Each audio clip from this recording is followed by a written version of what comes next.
ان کو چاہیے کہ وہ خاموش رہے۔ اچھا، اس کے اندر نماز ایک نماز قصر، آپ لوگ جانتے کہ نہیں جانتے؟ قصر نماز جب ہم سفر پر جاتے ہیں، چاہے وہ لاہور جائیں، پشاور جائیں، جنگ کی طرف جائیں، اس کے لیے 48 میل ہے، لیکن اس کے اگر کلومیٹر بنائیں تو تقریباً 80 کے لگ بھگ بنتے ہیں۔ اس میں یہ ہوتا ہے کہ جو 4 رکعت ہوتی ہیں ان میں 2 ادا کرنی ہوتی ہیں، پہلے 2 جس میں سورہ فاتحہ اور سورہ فاتحہ کے بعد قراءت، یہ ضروری ہوتا ہے۔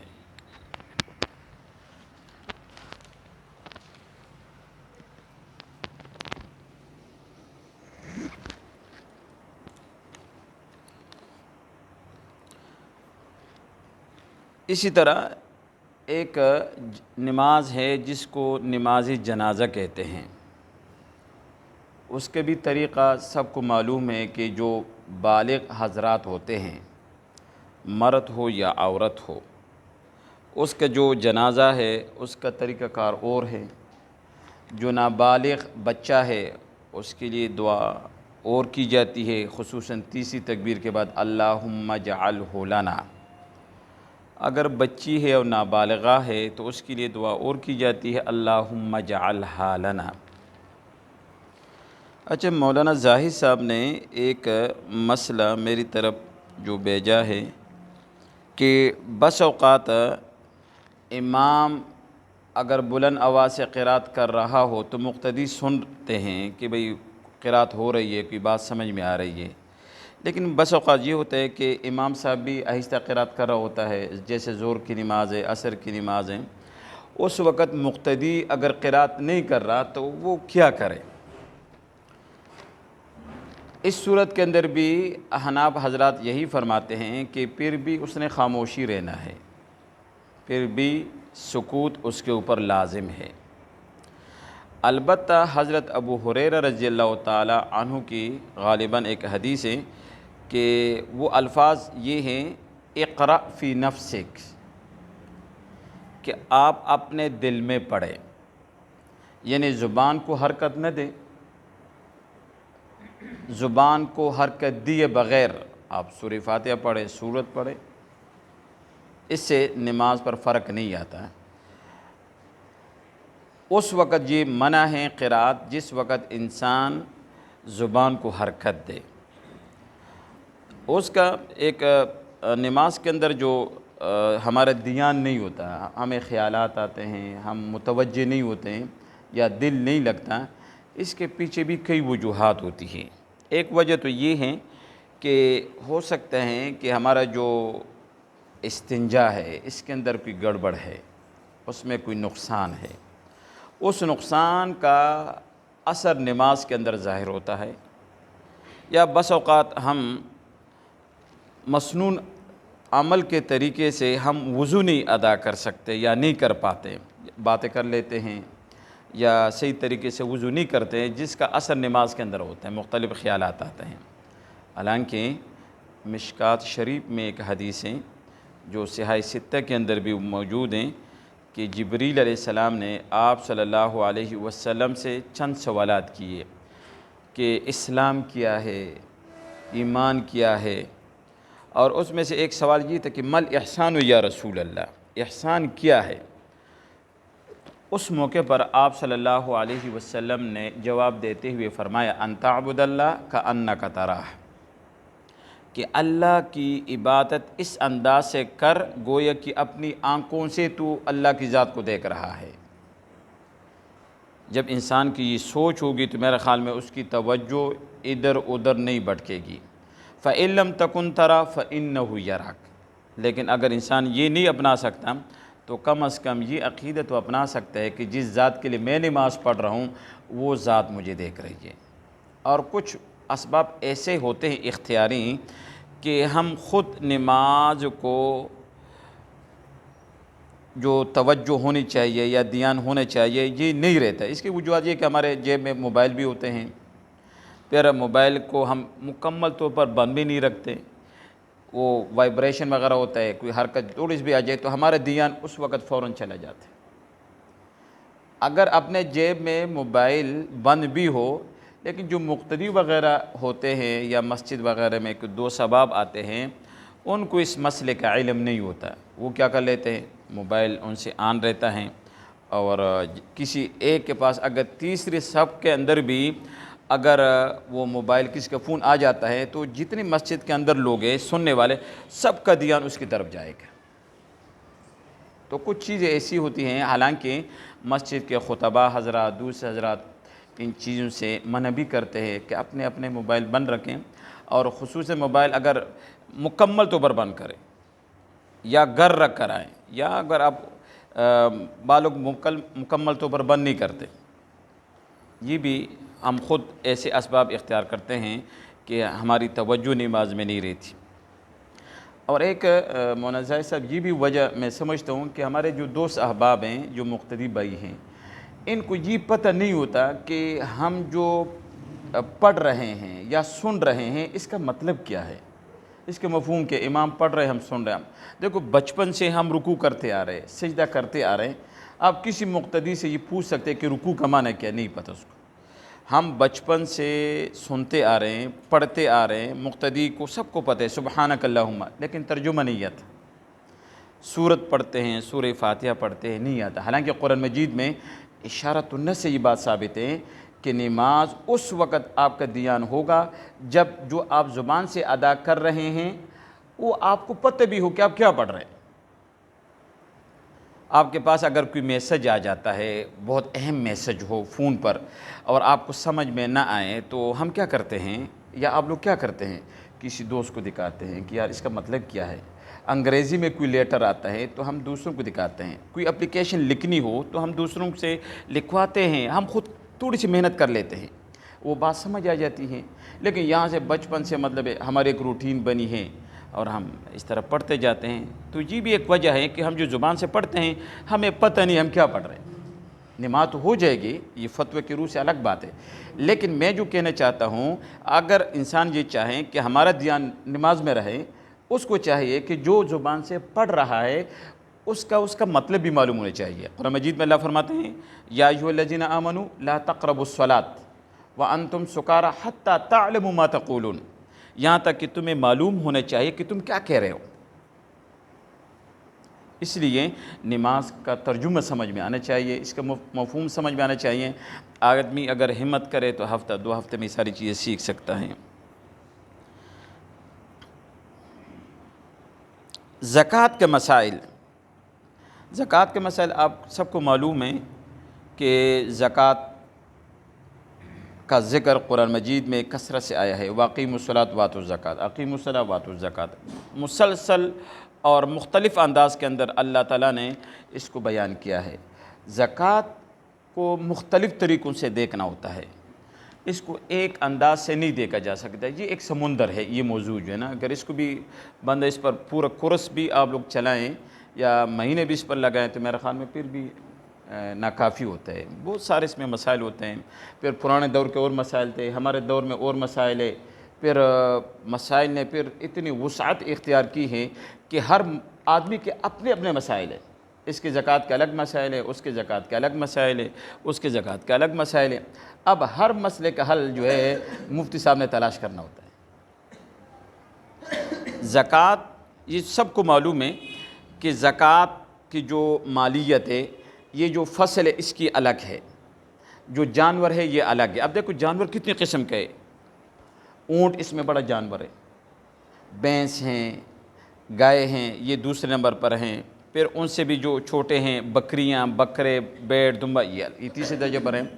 اب یہ تجارت کے لیے ہو، سال گزر جائیں تو ان پر زکوٰۃ ہے۔ اسی طرح جو فصل ہے، کھیتی باڑی جو لوگ کرتے ہیں، اب وہاں پر جو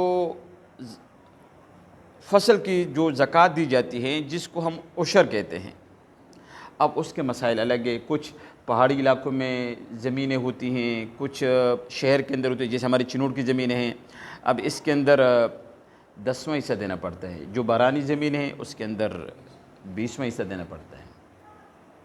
اسی طرح سونا ہے، تو علماء کرام نے جو اس کی مقدار نکالی ہے مختلف حضرات نے، وہ ہے 7.5 تولہ سونا، اور چاندی کا اگر نصاب کو دیکھا جائے تو وہ ہے 52.5 تولہ چاندی۔ اب آدمی کے پاس 7.5 تولہ سونا ہو، اس پر سال گزر جائے، چاندی ہو 52.5 تولہ، اس پر سال گزر جائے، تو 2.5% کے حوالے سے زکوٰۃ واجب ہو جاتی ہے، چاہے وہ سونا استعمال میں ہو یا نہ ہو، کیونکہ یہ پیدائشی طور پر یہ تجارت کے لیے موضوع ہے۔ 2.5% سے مراد یہ ہیں کہ 1 لاکھ میں 2500 ہے، آپ اس کی مقدار لگائیں۔ آپ کا سونا اگر کیا ہے 5 لاکھ کا ہے تو اس حساب سے زکوٰۃ آئے گی، اگر 10 تولہ ہے تو اس حساب سے، اگر وہ 15 لاکھ کا سونا ہے تو اس حساب سے۔ پھر کچھ لوگوں کے پاس سونا تو کم ہوتا ہے لیکن اس میں ساتھ کچھ پیسے بھی ہوتے ہیں، کچھ چاندی ہوتی ہیں، تو پھر جو ہے نا نصاب 7.5 تولے تک نہیں لے جانا، پھر اجتماعی طور پر اس کی مالیت کو دیکھنا ہے کہ آیا اگر ان کی مالیت کو دیکھا جائے اس سے ہم 52.5 تولہ چاندی خرید سکتے یا نہیں سکتے۔ اگر خرید سکتے ہیں تو زکوٰۃ واجب ہو جائے گی۔ سال گزرنا شرط ہے، عاقل ہونا یہ بھی شرط ہے، مجنون پر زکوٰۃ نہیں ہے، بالغ ہونا بھی شرط ہے، نابالغ پر زکوٰۃ لازم نہیں ہے۔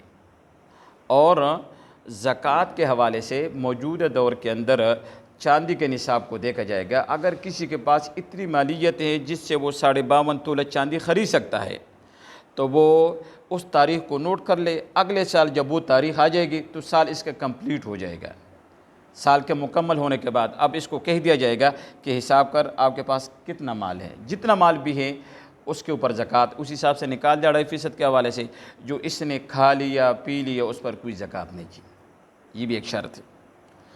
اب اس میں جو سال کا اول اور آخر دیکھنا ہے، سال کا اول اور آخر کو دیکھنا ہے، درمیان کو نہیں دیکھنا۔ سال کا آخر جب دن آ جائیں آپ 2 دن پہلے حساب کتاب شروع کر لیں۔ آپ ہو سکتا ہے آپ نے کمیٹی ڈالی ہو سکتا ہے آپ نے کسی کو قرض دیا ہو سکتا ہے کسی نے آپ سے قرض لینا ہو۔ اگر آپ نے کسی کو قرض دینا ہے تو قرض نکال دو، جو باقی آپ کا مال بچ جائے، چاہے وہ کمیٹیوں میں ہیں، قسطوں میں ہیں، بینک میں ہیں، یا آپ نے کسی فیکٹری میں یا کہیں پر آپ نے حصہ ڈالا ہے، تو اپنے حصے کے مطابق حساب کتاب کر کے آپ اس کی زکوٰۃ نکال دیں۔ اب یہ زکوٰۃ دینی کس کو ہے، یہ بھی ایک مسئلہ نا۔ کچھ حضرات ایسے جن کو زکوٰۃ نہیں لگتی، کچھ حضرات ایسے جن کو زکوٰۃ لگتی ہیں۔ اب کن کو زکوٰۃ لگتی ہیں، اس کے لیے آپ لوگوں کو سورہ توبہ آیت نمبر 60، انما الصدقات للفقراء، فقراء اس کا مستحق ہے، والمساکین، مساکین اس کا مستحق ہے۔ آگے عاملین ہے، عاملین ان لوگوں کو کہتے ہیں جو حکومت کی طرف سے مقرر ہوتے ہیں، لوگوں سے زکوٰۃ کا مال اصول کرتے ہیں، تو اس کو بھی زکوٰۃ کے مد میں، چونکہ اس کے بھی ضروریات ہے، اخراجات ہے، اس کا بھی گھر ہے، بیوی ہے، ضروریات ہے، تو اس سے ادا کیے جائیں گے۔ اسی طرح تالیف قلب، کسی کو مانوس کرنا، اس کے کئی شکلیں ہیں۔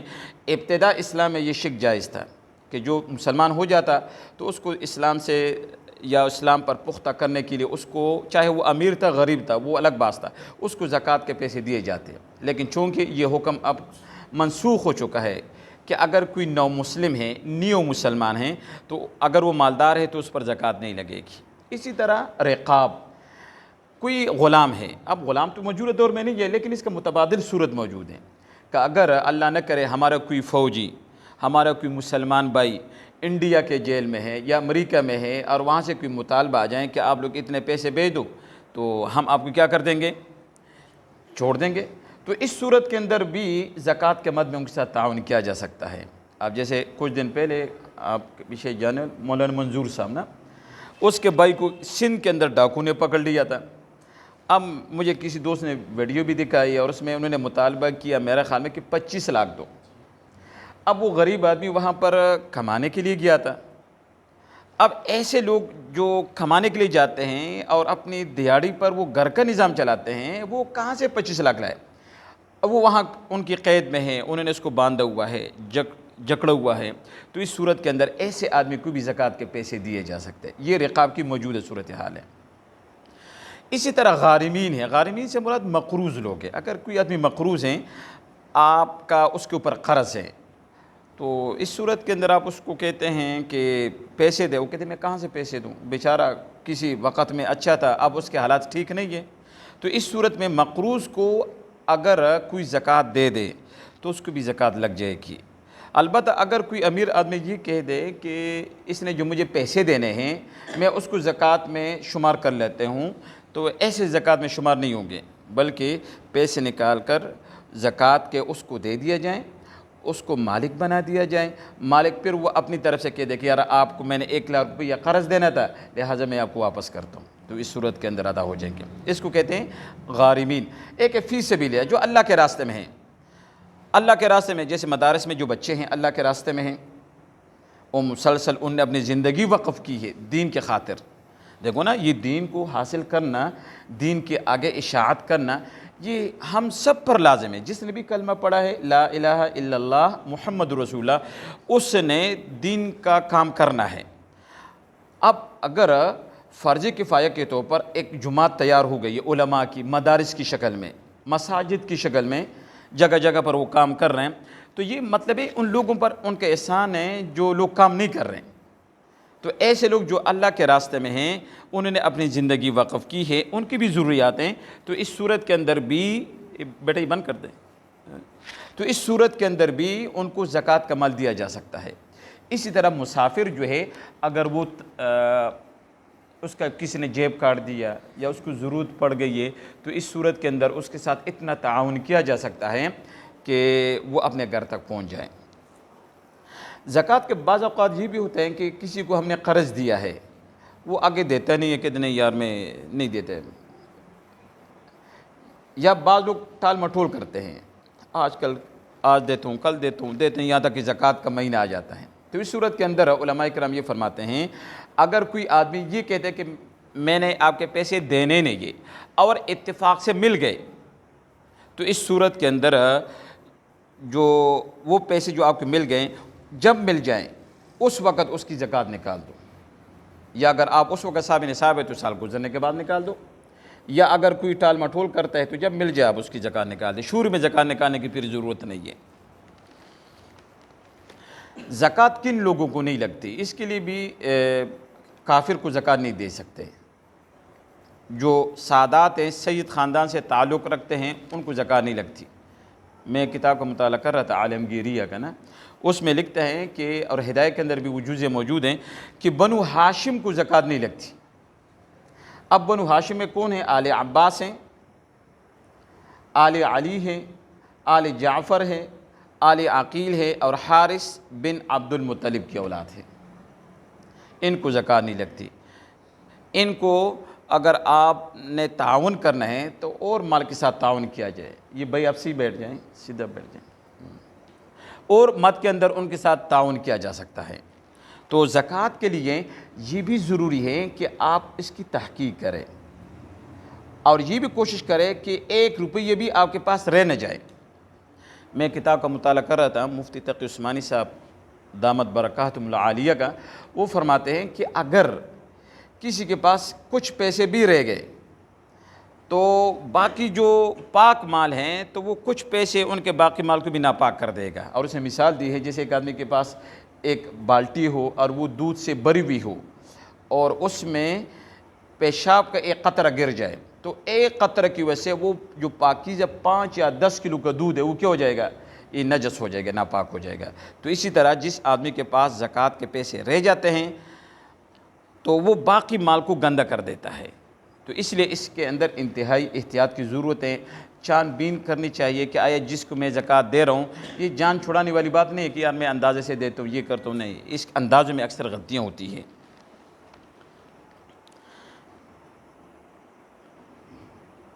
قربانی کے مسائل، زکوٰۃ کے مسائل میں آپ لوگوں کو معلوم ہے کہ اس میں چاندی کا حساب کیا جاتا ہے، کیونکہ اس کے اندر غریب لوگوں کا فائدہ زیادہ ہے۔ اس کے مقابلے میں جو آ رہے قربانی کے مسائل، دیکھو قربانی مستقل ایک فریضہ ہے جس کا مختلف انداز میں قرآن مجید میں اس نے بیان کہ انا اعطیناک الکوثر فصلی لربک وانحر، یہ قربانی کا حکم آ رہا ہے۔ یہ بھی واجب ہیں جی، ان لوگوں پر واجب ہے اس کے لیے جو جدید فقہا ہیں جو اس میں ریسرچ میں ماہر ہیں، وہ فرماتے ہیں کہ اس میں سونے کے نصاب کو دیکھا جائے گا، کیونکہ ایک دور تھا کہ سونا اور چاندی یہ قریب قریب جا رہے تھے، اتنا فرق نہیں ہوتا تھا، لیکن اب تو آسمان زمین کا فرق ہے۔ اب سونے کا ریٹ پوچھ لو اور یہاں 52.5 تولے چاندی کا ریٹ پوچھ لو تو بہت زیادہ فرق ہے۔ تو قربانی کے لیے اگر کسی کے پاس 52.5 تولے چاندی ہے تو وہ پورا نصاب بھی خرچ کرے تو جانور نہیں خرید سکتا، اتنا مشکل ہو گیا۔ جبکہ قربانی کے لیے اگر نصاب کو رکھا جائیں اس کو سونے کو، تو تب جا کے انسان کا کچھ نہ کچھ بچت ہو جاتی ہے۔ تو میں تو اب اکثر بیانات کے اندر اپنے دوست احباب کو، مقتدیوں کو یہی بات بیان کرتا ہوں کہ قربانی کے لیے سونے کے نصاب کو دیکھا جائے، جبکہ بعض علماء کرام وہ زکوٰۃ کے لیے اور قربانی کے لیے وہ کہتے 52.5 تولہ چاندی ہو یا 7.5 تولہ سونا ہو، وہ دونوں اس کو برابر قرار دیتے ہیں۔ رمضان کے مسائل، رمضان بھی فرض ہے، روزے بھی فرض ہے۔ یا ایھا الذین آمنوا کتب علیکم الصیام، رمضان کے روزے بھی ایمان والوں پر فرض ہے۔ اس میں یہ بھی معلوم ہے کہ رمضان جو اسلامی مہینوں میں سے یہ 9واں مہینہ ہے۔ اس کے اندر 2-3 چیزوں کا دیکھنا ہوتا ہے، اہم چیزیں، ایک سحری کا ٹائم ہے اور ایک اس کے اندر افطاری کا ٹائم ہے، اور پھر افطاری کے بعد جو رات کی عبادت ہے یہ الگ ہے، دن کی جو عبادت ہے یہ الگ ہے۔ اچھا، سحری کے اندر یہ کرنا چاہیے کیونکہ حدیث کا مفہوم ہے ضرور سحری کھا لیا کرو، کیوں؟ سحری کھانے میں برکت ہے۔ آپ اگر دیکھو نا، بعض لوگ برکت کو سمجھتے نہیں ہیں، وہ بعض لوگ ہوتے ہیں لالچی سمجھو یا ان کا پتہ نہیں کیا ہوتا ہے، اس سحری کے وقت اتنا کھاتے ہیں یہاں تک کہ گل ابھی چھوٹ جائیں پھر بھی کہتے ہیں یار کوئی برتن نہیں ہوتا کہ مطلب میں پانی پی لوں۔ اور کچھ لوگ ایسے ہوتے ہیں سحری کے بعد اپنے معمول کے بعد تھوڑا سا کھانا کھا لیا، تھوڑا سا پانی پی لیا، دودھ پی لیا، وہ کہتے ہیں یا اللہ تعالیٰ اس میں برکت ڈالے گا، اور پھر ایسے ہی ہوتا ہے۔ آپ جتنا مرضی کھا لے، جتنا مرضی پی لے، افطاری کا ٹائم تو پھر بھی کچھ نہ کچھ پیاس تو لگنی ہے۔ آج کم کھا لے پھر بھی اتنا ہی ہونا ہے، کم پانی پی لے تب بھی اتنے ہی پیاس لگنی ہے۔ اور روزہ جو ہے، جو ہمارے مسلمان بھائی بس اوقات نادانی کی وجہ سے اس کو بوجھ سمجھتے ہیں، اور جب وہ بوجھ سمجھتے ہیں تو پھر ان کے لیے یہ عذاب نظر آتا ہے۔ اور ہر وہ عبادت قبول ہوتی ہیں جب انسان کا دل کے اندر اس کے لیے محبت ہو۔ آپ صلی اللہ علیہ وسلم 2 مہینے پہلے اس کے لیے دعائیں مانگتے تھے کہ اللہ ہمارے لیے رجب کے اندر بھی برکت ڈال دے، شعبان میں بھی برکت ڈال دے، اور ہمیں رمضان کے مہینے تک پہنچا دے، ہماری زندگی میں برکت ڈال دے۔ بالو کہتے یار گرمی بہت ہے، 16 گھنٹے کا روزہ ہے یا 18 گھنٹے کا روزہ ہے، بعض ممالک کے اندر 22 گھنٹے کا روزہ ہوتا ہے، لوگ پریشان ہو جاتے ہیں۔ حالانکہ جس آدمی نے ارادہ کر لیا اللہ تعالیٰ اس کو رکھنے کی توفیق دیتا ہے۔ بنی اسرائیل کا ایک پیغمبر تھے، میں تنبیہ الغافلین ایک کتاب دیکھ رہا تھا کہ اس نے رات کو خواب دیکھا اس میں دیکھا کہ جیسے اللہ نے خواب میں بتایا کہ جیسے صبح آپ کی نظر پڑ جائیں جس چیز پر بھی آپ نے اس کو کھانا ہے، اب جب اس کی نظر پڑ گئی، صبح گلی کے اندر چل رہا تو اس کی نظر پڑ گئی ایک پہاڑ پر۔ اب وہ حیران ہوا کہ یار میرا چھوٹا سا پیٹ ہے اور اتنا بڑا پہاڑ ہے، میں یہ کیسے کھاؤں گا؟ لیکن فوراً اس کے دل میں یہ بات آئی کہ یہ حکم دینے والا کون ہے؟ اللہ ہے، اور اللہ تعالیٰ انسان کی طاقت سے زیادہ بوجھ نہیں ڈالتا، لہٰذا اس نے کہا جو مرضی ہو جائے میں نے اس کو کھانا ہے۔ اس نے ارادہ کر لیا اور اس پہاڑ کی طرف بڑھا، اور جب اس نے ایک چٹان کی طرف اشارہ کیا تو وہ پہاڑ اس کے لیے شہد کا ایک لقمہ بن گیا۔ جب انسان یہ جو ہمیں روزہ پہاڑ نظر آتا ہے، جب افطاری کا ٹائم ہوتا ہے یہ شہد سے زیادہ میٹھا بن جاتا ہے، اور یہ مٹاس معنوی ہے۔ یہ ان لوگوں سے پوچھ جو لوگ روزہ رکھتے ہیں۔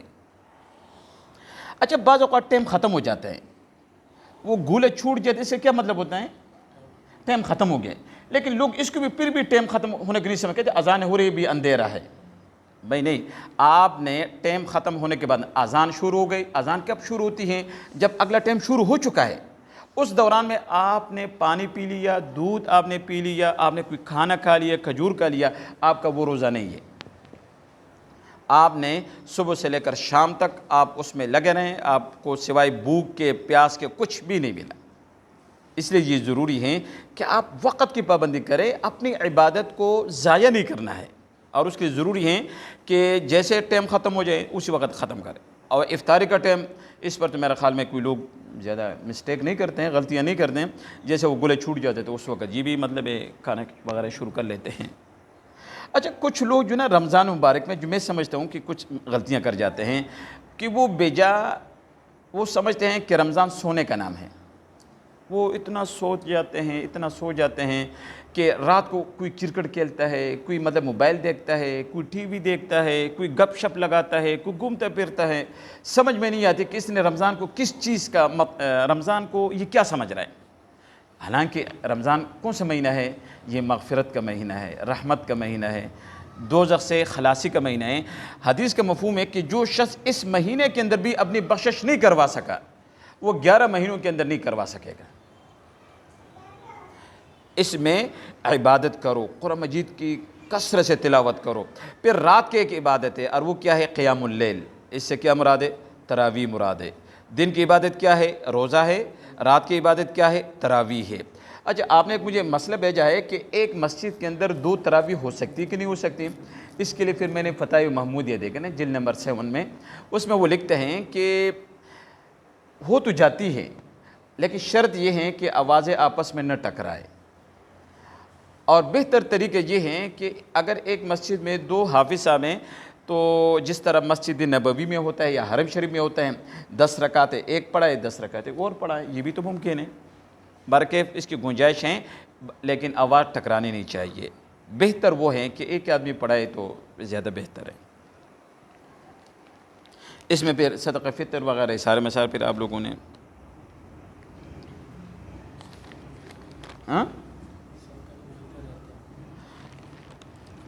اچھا اس کے اندر کچھ لوگ، میں صدقہ فطر سے پہلے ایک اور بات کی طرف آنا چاہتا ہوں کہ کچھ لوگ ایسے ہیں جو مریض ہوتے ہیں روزے کی حالت میں نا، وہ یا مریض ہونے کی 2 صورتیں، یا شیخ فانی ہے، شیخ فانی کے جس کا دن بدن اس کا عمر ڈلتا جا رہا ہے، کمزور ہوتا جا رہا ہے، یہ بھی شیخ فانی ہے، یہ بھی معذور کے حکم میں ہے۔ ایسے آدمی یا ایسے مریض جس کو بلڈ پریشر کا مرض ہے یا دل کا کوئی مسئلہ ہے، اور طبیب حاذق یعنی نیک ڈاکٹر اس کو خود یہ کہہ دے کہ آپ کے لیے روزہ رکھنا یہ نقصان دہ ہے، اس سے آپ کا مرض بڑھ جائے گا یا آپ کی جان کو خطرہ ہے، اس صورت کے اندر اگر مستقبل کے اندر اس کے صحیح ہونے کے چانسز ہے تو پھر تو کفارہ نہیں دے سکتا، پھر تو جب تندرست ہو جائے 2 کر کے روزہ رکھ لے، سردیوں میں رکھ لے، اس کا روزہ اس نے پھر قضا ایسے ہی کرنا ہے۔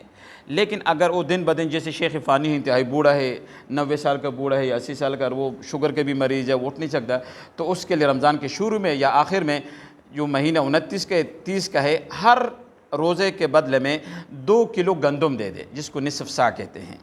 اور اسی طرح جو لوگ روزہ رکھتے ہیں ان کے لیے بھی صدقہ فطر کا حکم ہے، صدقہ فطر بھی یہ 2 کلو گندم ہیں۔ صدقہ فطر کا فائدہ یہ ہوتا ہے کہ دیکھو بس اوقات ہم روزہ رکھتے ہیں، روزہ کا مقصد تو یہ ہے کہ روزہ میں آپ لوگ سمجھتے ہیں نا کہ پانی پینا حلال ہے یا حرام ہے؟ حلال ہے نا، کھانا سب کچھ حلال ہوتا ہے نا جو حلال چیزیں ہیں، لیکن اللہ نے روزے کی حالت میں یہ بھی حرام کی ہے۔ تو جو حرام چیزیں ہیں جیسے غیبت کرنا حرام ہے، گالم گلوچ کرنا یہ حرام ہے، تو یہ تو بطریقہ اولا پہلے بھی حرام ہے، یہ تو اور زیادہ اس میں حرمت آ گئی ہے۔ لیکن پھر بھی انسان کمزور ہو سکتا ہے، ہم زیادہ سو جائیں، ہو سکتا ہے ہم روزے کی حالت میں ہماری زبان سے کوئی ایسی بات نکلے جس سے اگلے آدمی کی دل آزاری ہو، تو اس صورت میں جو صدقہ فطر دیا جاتا ہے اس کی برکت سے روزے میں جو کمی کوتاہی ہوئی ہوتی ہے اس کی وجہ سے کیا ہو جاتی ہے؟ ختم ہو جاتی ہے۔ تو صدقہ فطر جو ہے نا شروع میں بھی دیا جا سکتا ہے، آخر میں بھی دیا جا سکتا ہے، اگر کوئی نہیں دے سکا، عید آ گئی تو عید کے بعد بھی اس کے اوپر لازم ہے کہ اس نے صدقہ فطر دینا ہی دینا ہے۔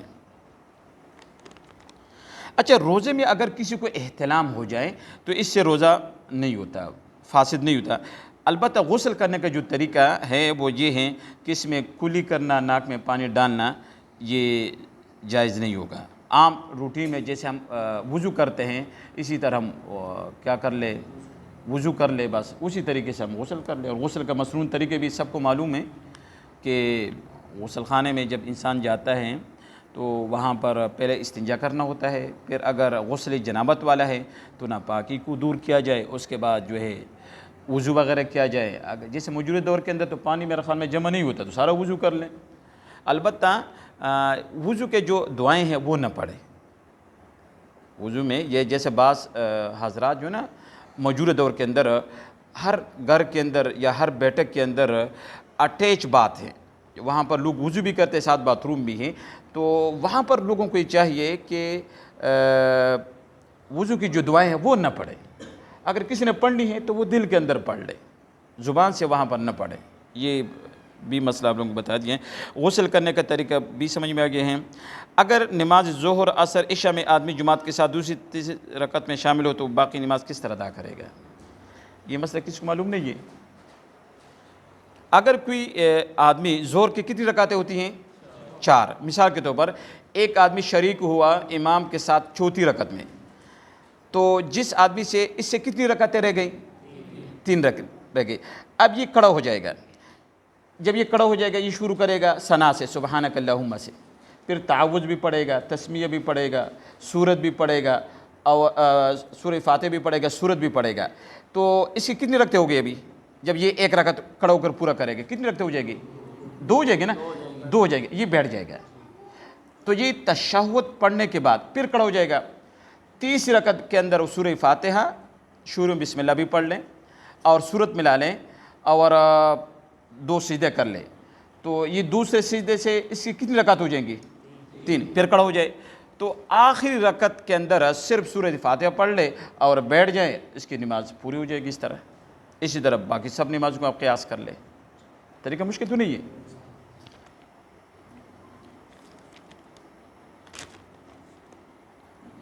راستے میں جاتے وقت کلمہ شہادت کہنا چاہیے یا نہیں, یا آہستہ آواز میں کہنا چاہیے؟ یہ میرے خیال میں جو میت کو لے کر جاتے ہیں نا اس وقت کلمہ شہادت کہنا چاہیے یا نہیں. اچھا, اس کے لیے جو کتابوں میں باتیں لکھی ہیں یہ میں آپ سے گزارش کر لیتا ہوں کہ بلند آواز سے قرون ثلاثہ سے یہ چیزیں ثابت نہیں ہے. یعنی آپ صلی اللہ علیہ وسلم کے زمانے میں جب لوگ میت کو لے جاتے تھے تو کوئی بلند آواز سے کلمہ شہادت نہیں کیے تھے. ہم تو کہتے ہیں کلمہ شہادت دوسرے بھی شروع ہو جائے, یہ ثابت نہیں ہے. کوئی قرآن مجید کا ذکر بھی بلند آواز سے جائز نہیں ہے. کوئی دعا بھی ثابت نہیں ہے. اگر کسی نے ضرور کہنا ہے تو دل کے اندر کلمہ شہادت لا الہ الا اللہ محمد رسول اللہ سبحان اللہ اس دل سے کہے, بلند آواز سے جائز نہیں ہے. کوئی بات تو نہیں کرنی جی. اچھا, مسجد پر اگر بتی جلانی چاہیے یا نہیں؟ موم بتی کا بھی ثبوت نہیں ہے کسی کتاب سے نا. البتہ اس کے اندر یہ ہے کہ جس چارپائی پر میت کو رکھنا ہو اس کو خوشبو دینا, کفن کو خوشبو دینا, یہ کتابوں سے ثابت ہے طاق عادت کے لحاظ سے. جنازے کے بعد میت کی زیارت کرنا جائز ہے یا نہیں ہے؟ دیکھیں, جنازے سے پہلے بھی میرے خیال میں جب زیارت ہو گئی کافی ہے, اور اس کے بعد جنازے کے بعد تو فوراً اس کو دفنانے کی کوشش کرنی چاہیے. جیسے حدیث کا مفہوم ہے کہ اگر وہ اچھا ہے تو اپنے منزل تک پہنچانے دو, اگر وہ برا ہے تو اسے جان چھوڑاؤ. قبرستان میں رونا جائز ہے یا نہیں؟ تو یہ بھی سب کو معلوم ہے. اگر رونا اس انداز سے کہ عبرت کے لیے ہو, اس کا دل نرم ہو جائے, تو وہ تو کسی وقت بھی ہو سکتا ہے. مسجد میں بھی ہو سکتے ہیں, تراویح میں بھی ہو سکتے ہیں. بس اوقات مولوی صاحب بیان کرتا ہے تو اس وقت بھی لوگوں کے دل آنکھوں میں آنسو آ جاتے ہیں, تو یہ ممکن ہے قبرستان میں رونا. لیکن جیسے نا رونا کی بھی کئی قسم ہے نا, ایک چلانا, یہ جو زمانے جاہلیت میں ہوتا تھا نا ایسا نہیں ہوگا. وہ رونا جس میں رونا ہی مقصود ہے, آنکھوں سے آنسو جائیں, اب وہ نوحہ جائز نہیں ہے. قبرستان میں عورتوں کا جانا جائز ہے یا نہیں؟ اچھا, اس میں بھی عورتوں کی 2 قسمیں ہیں نا. ایک بوڑھی عورتیں ہوتی ہیں, کچھ جوان عورتیں ہوتی ہیں. جوان کے لیے تو باہر نکلنے ہی فتنہ ہے, اور یہ ناقصات العقل بھی ہے اور دین کے لحاظ سے بھی ناقص ہیں. لہٰذا ان کا قبرستان میں جانا علماء اکرام کسی صورت میں اجازت نہیں دیتے. جو بوڑھی خواتین ہیں وہ عبرت کے طور پر جا سکتی ہیں, اگر نہ جائیں تو یہ زیادہ بہتر ہے. قبرستان میں کس طرف منہ کر کے دعا کرنی چاہیے؟ اس میں مختلف روایتیں ہیں. بہتر طریقہ یہ ہے کہ بندہ قبلہ کی طرف منہ کر کے دعا مانگے. اگر عام قبر ہے تو جس طرح مرضی مطلب بندہ دعا کر سکتے ہیں. لیکن اگر کوئی دربار ہے تو دربار کے سامنے اگر آپ اس طرح ہاتھ اٹھائیں گے تو یہ غیر اللہ سے دعا مانگنے کے متشابہ ہو جائے گا, وہاں پر اجتناب کرنا چاہیے. قبرستان میں قبر کس چیز سے بند کرنی چاہیے؟ کیا مطلب اس کا؟ اس میں آپ لوگوں کو معلوم ہے جیسے مراقی الفلاح میں ہیں کہ کوئی بھی آگ پر پکی ہوئی چیز سے بند نہ کیا جائے، جو موجود دور کے جیسے یہ پتھر وغیرہ ہے اس سے ہی بند کیا جائے۔ قبرستان میں دعا کس طرح کرنی چاہیے تو بتائیے۔ نماز میں کہن یا زمین پر لگانی چاہیے یا نہیں؟ یہ جیسے آپ لوگوں نے حدیث کا ایک مفہوم ہے کہ عورت اور مرد کے نماز میں فرق ہے۔ عورت نے اس طرح ہاتھ رکھنے ہیں، جبکہ مرد نے اپنے اعضاء کو کھول کے رکھنا ہے، اس نے ایسے ہی رکھنا ہے، اس سے منع کیا گیا ہے۔ میت کو بیری کے پتوں سے نہلانا چاہیے یا نہیں؟ جی یہ ضروری ہے، ہدایہ اول کے اندر جزء موجود ہیں۔ میت پر پھول کتنی تعداد میں ڈالنے چاہیے؟ یہی نا؟ نہیں، یہ لا یجوز، یہ بدعت ہے، علماء کرام نے اس کو بدعت لکھا ہے، یہ ہمارے سے ہیں۔ اچھا ایک مسئلہ ہے ناخن کاٹنے کے بعد اس کا کیا کرنا چاہیے؟ تو ناخن کاٹنے کے بعد بھی اس کو نالے میں اس کو جلانا جائز نہیں ہے، بلکہ بہترین طریقہ یہ ہے کہ ناخن کاٹنے کے بعد اس کو دفنا دینا چاہیے، کیونکہ یہ انسان کا ایک جز ہے، اسی طرح انسان کے بال ہے اس بھی ایک جز ہے، ان کو دفنانا بہتر ہوتا ہے۔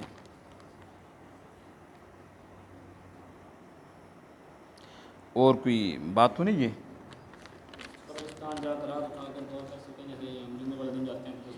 ہاتھ اٹھا کر دعا کر سکتے ہیں، لیکن میں نے اس کی وضاحت کر دی ہے کہ اس میں دربار پہ نہیں، وہاں ہاتھ نہیں اٹھانا چاہیے۔ دوسرا یہ ہے کہ آپ نے بتایا زکوٰۃ کے مسائل میں کہ چاندی 52.5 تولے اور سونا 7.5 تولے، تو اگر اس حساب سے آج کے حساب سے دیکھا جائے تو 52.5 تولے چاندی الگ ہے اور 1 تولے کے پیسے سونے کے لگائے جائیں تو وہ اس سے زیادہ بن جائیں گے۔ صحیح، یہ مسئلہ ہے۔ اگر وہ آپ لوگوں کو معلوم ہونا چاہیے، اگر صرف چاندی ہو اس وقت یہ نصاب ہے، اگر دونوں چیزیں ہوں الگ الگ ہو تو پھر پیسوں کا حساب کیا جائے گا، یعنی کسی کے پاس ایک انگوٹھی ہے سونے کی نا اور اس کے پاس تھوڑا سا چاندی ہے، انگوٹھی یا کوئی بھی ہے سونا ہے، تو اس صورت میں اگر ہم دونوں کو ملائیں اور دونوں کی مالیت 52.5 تولہ چاندی کے برابر ہو جاتی ہے تو وہ 2.5% کے حوالے سے زکوٰۃ دے گی۔ یہ کس نے لکھا ہے؟ اس کی لکھائی کے لیے بھی تو میرا خیال میں مولانا زاہد صاحب اس کو پڑھ کر سناؤ مجھے یار، کیا کہتے ہیں؟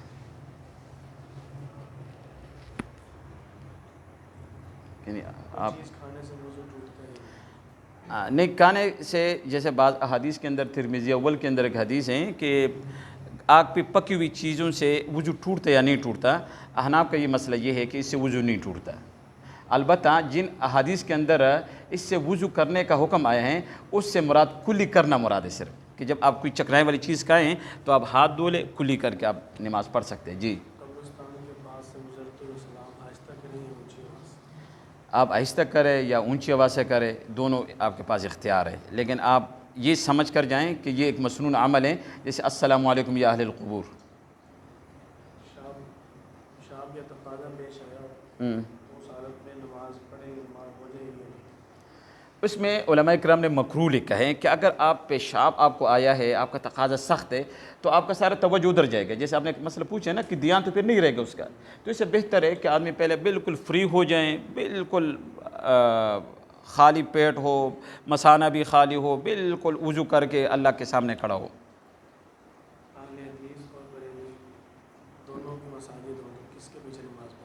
اہل حدیث کے پیچھے نماز پڑھنی چاہیے، اگر بریلوی کے پیچھے بھی پڑھی جائے نماز ہو جائے گی، لیکن جو متعصب قسم کے بریلوی کے پیچھے نہیں پڑھنا چاہیے۔ بس کرے دعا کر لے بھی، آمین الحمدللہ رب العالمین، ربنا ظلمنا انفسنا وان لم تغفر لنا وترحمنا ربنا لا تزغ قلوبنا بعد إذ هديتنا یا اللہ ہم سب کو دین کی سمجھ عطا فرما، قرآن کی سمجھ عطا فرما، نبی کریم صلی اللہ علیہ وسلم کے سنتوں پر چلنے کی